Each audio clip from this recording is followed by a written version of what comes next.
Hello friends, மசாலாவே இல்லாமல் சூப்பராக ஒரு குருமா நம்ம வைக்கலாமா? அதுவும் நம்ம ரொம்ப ரொம்ப ஹெல்த்தியான ஒரு குருமா. கொண்டக்கடலையை வச்சு நம்ம வெள்ளை குருமா தாங்க இன்றைக்கி நம்ம பண்ண போகிறோம். ரொம்ப டேஸ்டியாக இருக்கும், அதே சமயத்தில் ரொம்பவே ஹெல்த்தியாகவும் இருக்கும். வாங்க நாம் இதை எப்படி செய்யலாம் அப்படின்னு பார்த்துடலாம். அதுக்கு முன்னாடி இப்போ தான் நம்ம சேனலை ஃபஸ்ட் டைம் பார்க்குறீங்க அப்படின்னா மறக்காமல் லைக் பண்ணுங்கள், ஷேர் பண்ணுங்கள், கமெண்ட் பண்ணுங்கள், சப்ஸ்கிரைப் பண்ணிடுங்க. இந்த பாருங்கள், இந்த மாதிரி சூப்பராக டேஸ்டியாக நீங்களும் உங்கள் வீட்டில் வந்து வைக்கலாங்க. ஓகேங்க, இதை எப்படி பண்ணலாம் அப்படிங்கிறத பார்த்துடலாம் வாங்க. இதுக்கு நாம் கொஞ்சமாக வந்து கொண்டக்கடலை வந்து ஊற வச்சா போதுங்க.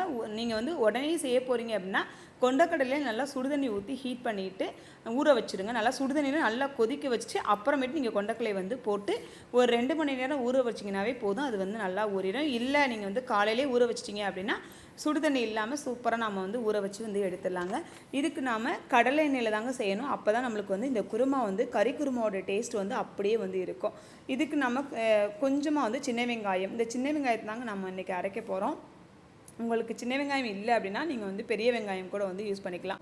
இந்த வெங்காயத்தை வந்து தயவு செய்து நல்லா வதக்கிடாதீங்க. ஏன்னா நீங்கள் நல்லா வதக்கிட்டீங்க அப்படின்னா இதனுடைய டேஸ்ட்டு வந்து அப்படியே வந்து மாறிடும். அதுக்காக தான் வந்து சொல்கிறேன். அது மட்டும் இல்லைங்க, இந்த குருமா வந்து நல்லா ஒயிட்டாக வந்து இருக்கணும் அப்படின்னா இதை வந்து நாம் வந்து என்ன செய்யணும்னா லைட்டாக வதக்கினா வந்து போதும். இது கூட பார்த்திங்கன்னா ஒரு 5 அல்லது 6 பல்லு பூண்டு வந்து போட்டுக்கலாங்க. இது கூடயே இதையும் போட்டு நாம் வந்து நல்லா வந்து வதக்கிக்கலாம். கொஞ்சோன்னு எண்ணெய் சேர்த்தா போதுங்க. இந்த சால்லாம் நீங்கள் வந்து பரோட்டா, அது மட்டும் இல்லைங்க, சப்பாத்தி, இடியாப்பம், இந்த மாதிரி எதுக்கு வேணாலும் நீங்கள் ஊற்றி சாப்பிட்லாங்க. அவ்வளோ டேஸ்ட்டாக வந்து இருக்கும். இப்போ இதெல்லாம் சேர்த்து நம்ம நல்லா வதக்குனதுக்கு அப்புறமா இது கூடயே பார்த்திங்கன்னா காரத்துக்கு நான் பச்சை மிளகாய் தான் வந்து சேர்க்க போகிறேன். அதுக்கு முன்னாடி இந்த சால்னா வந்து நல்லா கொழக்கொழப்பாக இருக்கணும், அதுக்காக முந்திரி வந்து சேர்த்துருக்கேன். முந்திரியும் நம்ம அதோடு சேர்த்து முந்திரி ஊற வச்சிங்க அப்படின்னா வதக்க வேண்டாம். நான் வந்து ஊற வைக்கல, அதனால் வந்துட்டு நல்லா வந்து இந்த வெங்காயத்தோடய போட்டு வதக்க போகிறேன். ரொம்ப வதக்க வேண்டாங்க. ரொம்ப வதக்கினா அரைக்கும் போது என்ன ஆகுன்னா கொஞ்சம் டைம் எடுக்கும். அதனால் லைட்டாக லோ ஃப்ளேமில் வச்சுட்டு நம்ம வந்து வதக்கணும் அப்படின்னா போதுங்க. இதில் ரெண்டு துண்டு அளவுக்கு வந்து இஞ்சி, அதாவது சின்னோன்னு, ரொம்ப பெருசாக இல்லைங்க. ஏன்னா நம்ம வந்து கொஞ்சமாக தான் வந்து வெள்ளைப்பூண்டு வந்து சேர்த்துருக்கோம். அதுக்கு தக்கன கொஞ்சமாக வந்து நம்ம 2 சின்ன துண்டு தான் அளவுகள் வந்து எடுத்திருக்கோம். அது இஞ்சி வந்து சேர்த்துக்கிட்டாச்சு. இதில் வந்து உங்களுக்கு காரம் நிறையா வேணும் அப்படின்னா நீங்கள் நிறையா கூட வந்து பச்சை மிளகாய் யூஸ் பண்ணிக்கலாம். ஆனால் நான் வந்து காரம் கம்மியாக இருக்கனால ஒரு 5 பச்சை மிளகாய் வந்து இன்றைக்கி வந்து எடுத்துக்கிட்டேன். இதெல்லாம் போட்டு நம்ம நல்லா வந்து வதக்கிக்கலாங்க. வதக்கிட்டு இதை தனியாக வந்து எடுத்து வச்சிடலாம். ரொம்ப நான் சொன்ன மாதிரி ரொம்ப வதக்க வேண்டாம். லைட்டாக நம்மளுக்கு இதை பச்சையில் வந்து அப்படியே அரைச்சி போட்டோம்னா அது வந்து ஒரு காரம் மாதிரி ஒரு டேஸ்ட் வந்து இருக்கும், நம்மளுக்கு கமர்ற மாதிரி இருக்கும். ஆனால் இந்த மாதிரி வதக்கிட்டிங்க அப்படின்னா அந்த மாதிரி வாடையே இருக்காதுங்க. அதனால் இதை வதக்கி தனியாக வச்சுக்கலாம். அதை வந்து நல்லா ஆறுனதுக்கப்புறம் மிக்சியில் ஒரு பேஸ்ட் மாதிரி வந்து நீங்கள் வந்து அரைச்சிக்கலாம். இப்போ நம்ம அதே கடாயிலேயே கொஞ்சமாக வந்து ஆயில் போட்டுட்டு இதில் கொஞ்சம் வந்து பெருசோம்பு, 2 வந்து கறி மசாலா பட்டை, அது கூட 2 லவங்கம், இது வந்து பார்த்திங்கன்னா கறி மசாலா இலை, அதையும் நம்ம வந்து வச்சுக்கலாம். இதை ஃபைனலாக வந்து 2 ஏலக்காய். ஏலக்காய் வந்து அந்த தோலெல்லாம் எடுத்துட்டு நீங்கள் வந்து போட்டிங்க அப்படின்னா போதுங்க. இப்போ நம்ம வதக்குறதுக்கு அந்த கறி மசாலா பட்டை எல்லாமே வந்து போட்டாச்சுங்க. இப்போ எல்லாத்தையும் போட்டு ஒன்றா வந்து வதக்கிக்கலாம். இதை வதக்குனதுக்கு அப்புறமா இதில் நான் பெரிய வெங்காயம் தான் இன்றைக்கி வந்து ஒரு சிறிய அளவுக்கான பெரிய வெங்காயம் தான் வந்து எடுத்திருக்கேன். அதை வந்து அப்படியே நம்ம உதிர்த்து இதிலே போட்டு வதக்க ஆரம்பிச்சிடலாங்க. அது மட்டும் இல்லைங்க, வீட்டில் என்னென்ன காய்கறி இருக்கோ அந்த காய்கறிகள்லாம் நீங்கள் வந்து இதில் வந்து சேர்த்துக்கலாம். நான் வந்து இன்றைக்கி வந்து கேரட்டு, அது மட்டும் இல்லைங்க பீன்ஸு, இதை 2 தான் வந்து சேர்த்துருக்கேன். நீங்கள் வந்து உங்கள்கிட்ட உருளைக்கிழங்கு இருக்குது அப்படின்னா அதை கூட வந்து சேர்த்துக்கலாம்.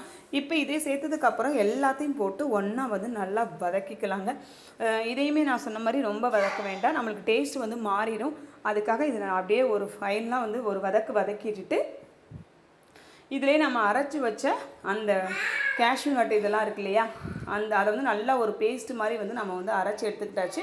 அதை இது கூட வந்து நம்ம வந்து அப்படியே வந்து ஊற்ற போகிறோம். நம்ம இதுலேயும் வந்து கருக விடாமல் நம்மளுக்கு வந்து லைட்டாக கூட கீழே பிடிக்கக்கூடாதுங்க. அந்த அளவுக்கு தான் இதை வந்து நம்ம வந்து வதக்கணும். அது மட்டும் இல்லைங்க, இந்த வெங்காயம் வந்து நம்மளுக்கு நல்லா வதங்கவே கூடாது. இந்த மாதிரி குருமா வைக்கும்போது வெங்காயத்தை வந்து லைட்டாக வதக்குனீங்கன்னா தான் டேஸ்ட் வந்து நம்மளுக்கு நல்லாயிருக்கும். இப்போ நம்ம வதக்குனதுக்கு அப்புறமா புளிப்புக்காக நான் ஒரே ஒரு தக்காளி தான் வந்துட்டு நல்ல பழுத்த தக்காளியை வந்து சின்னதாக கட் பண்ணி வச்சுருக்கேன். அதை வந்து இது கூட வந்து சேர்த்துலாங்க. சேர்த்ததுக்கப்புறம் இதுக்கு தேவையான அளவு உப்பு நம்ம வந்து சேர்த்துடலாம். இந்த தக்காளி வந்து நல்லா வந்து மசியட்டும். ஏன்னா நம்மளுக்கு வந்து எப்போயுமே இந்த குருமாலாம் வந்து வச்சோன்னா ஒரு புளிப்பு டேஸ்ட் வந்து வேணும் இல்லையா, அதுக்காக தான். இதில் கொஞ்சமாக நம்ம வந்துட்டு உப்பு போட்டோம் அப்படின்னா நல்லா வந்து வதங்கிடுங்க. இதையும் நம்ம சேர்த்து ஒன்றா எல்லாத்தையும் சேர்த்து வதக்கிக்கலாம். வதக்கினதுக்கு அப்புறமா நாம் அரைச்சி வச்சு அதை வந்து அப்படியே சேர்த்துட்டு கொண்டக்கடலை வந்து சேர்த்தோம் அப்படின்னா சூப்பரான குருமா வந்து ரெடி ஆயிடுச்சுங்க. இதை நீங்கள் கொதிக்க வச்சா அந்த திரிஞ்சிருமா அப்படின்னு கேட்டிங்கன்னா திரியெல்லாம் செய்யாது. நல்லா சூப்பராக நம்மளுக்கு வந்து கிடச்சிடுங்க. ஃபைனலாக சூப்பரான ஒரு குருமா வந்து நீங்களுமே வந்து ரெடி பண்ணிடலாங்க. ஆனால் வதக்கும் போது மட்டும் கவனிச்சுக்கிறங்க, கீழே எதுவும் அடிப்பிடிக்காத அளவுக்கு வந்துட்டு நீங்கள் வந்து வதக்கினா வந்து போதும். இதில் வந்து மஞ்சள் தூள் உங்களுக்கு வந்து போடணும் அப்படின்னா நீங்கள் முதலே வெங்காயம் போட்டிங்க இல்லையா, அப்போ போட்டிங்க அப்படின்னா கொஞ்சம் கலராக வந்து இருக்கும். ஆனால் இந்த மாதிரி நம்ம செய்யும்போது நல்லா ஒயிட்டாக வந்து இருக்கும். அதுக்காக தான் நான் வந்து இன்றைக்கி மஞ்சள் தூள் எதுவுமே வந்து சேர்க்கலைங்க. ஆனால் நமக்கு இந்த தக்காளி இதெல்லாம் வந்து சேர்த்ததுக்கப்புறம் லைட்டாக அதனுடைய நிறங்கள் வந்து மாறும், அவ்வளோதான். இப்போ நம்ம இதை சேர்த்ததுக்கப்புறமா ஃபைனலாக நம்ம அவிச்சு வச்ச கொண்டக்கடலையே கொலைய விடாமல் வந்து வச்சுருங்க. இந்த மாதிரி வச்சிங்கன்னா தான் கொண்டக்கடலை வந்து அப்படியே வந்து இருக்கும். இப்போ எல்லாத்தையும் வந்து சேர்த்தாச்சு. சேர்த்ததுக்கப்புறம் நம்ம நல்லா இதை வந்து கொதிக்க வச்சுட்டு நாம் வந்து எடுத்துடலாம். எடுத்து உங்கள்கிட்ட வந்து ஃபைனலாக எப்படி இருந்தது அப்படிங்கிறத வந்து காமிக்கிறேன். நல்லா டேஸ்ட்டாக வந்துருந்தது. நீங்களும் இதே மாதிரி ட்ரை பண்ணி பாருங்கள். ட்ரை பண்ணி பார்த்துட்டு எப்படின்னு சொல்லுங்கள். வீடியோ பிடிச்சிருந்தது அப்படின்னா மறக்காமல் லைக் பண்ணுங்கள், ஷேர் பண்ணுங்கள், கமெண்ட் பண்ணுங்கள், சப்ஸ்கிரைப் பண்ணிடுங்க. இதே மாதிரி இன்னொரு வீடியோ நம்ம நாளைக்கு பார்க்கலாம். ஓகே, பாய்.